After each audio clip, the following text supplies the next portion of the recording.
বাবার মৃত্যুর শোককে সঙ্গী করেই উচ্চ মাধ্যমিক পরীক্ষায় বসল বীরভূমের এক ছাত্রী। বোলপুর শিক্ষানিকেতন আশ্রমের ওই ছাত্রীর বাবা 5 দিন আগে প্রয়াত হন। কঠিন পরিস্থিতির মধ্যেও সে বোলপুর গার্লস হাই স্কুলে পরীক্ষা দিতে আসে। তার পাশে দাঁড়ান বিদ্যালয়ের প্রধান শিক্ষক প্রশান্ত কুমার দাস এবং বীরভূমের উচ্চ মাধ্যমিক বোর্ড পরীক্ষার জয়েন্ট কনভেনার অভিজিৎ নন্দন। পরীক্ষার যাবতীয় অসুবিধায় ভবিষ্যতেও পাশে থাকার আশ্বাস দেন তাঁরা। বাবা 14 তারিখে অসুস্থ হয়ে যায় হঠাৎ করে সন্ধ্যে 8টা সাড়ে 8টার সময়। টোটো চালায় ওর বাবা। তো অসুস্থ হওয়ার পর ওকে সিয়ান হাসপাতালে ভর্তি করে এবং সিয়ান হাসপাতালে ভর্তি হয়ে যাওয়ার পর তারপরে সেখানে ডাক্তাররা রেফার করে যে বাইরে নিয়ে যেতে হবে। তা হঠাৎ করে তারা ওখানেই যে একটা পার্শ্ববর্তী যে নার্সিংহোম আছে রামকৃষ্ণ নার্সিংহোম সেখানে ভর্তি করে। সেখানে গিয়ে সিসিইউতে মেয়েটির বাবাকে অ্যাডমিট করে এবং ভেন্টিলেশনে থাকে এবং সেখানে হঠাৎ করে 15 তারিখ বেলা 2টোর সময় মারা যায়।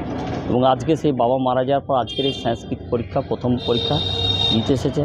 একটা মেয়ের বাবা মারা যাওয়ার পর একটা এই পরিবার থেকে উঠে আসা একটা মেয়ের পরীক্ষা দেওয়া যে কতটা কঠিন, কতটা যন্ত্রণাদায়ক সেটা ওকে দেখলেই অনুভূতি হবে।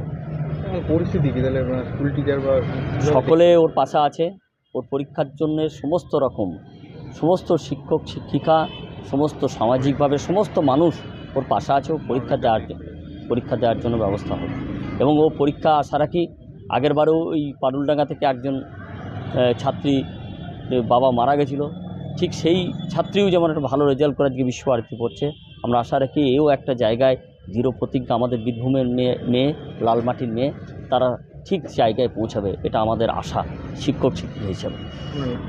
বাবা শরীর খারাপ হয়েছিল, স্ট্রোক হয়ে মারা গেছে।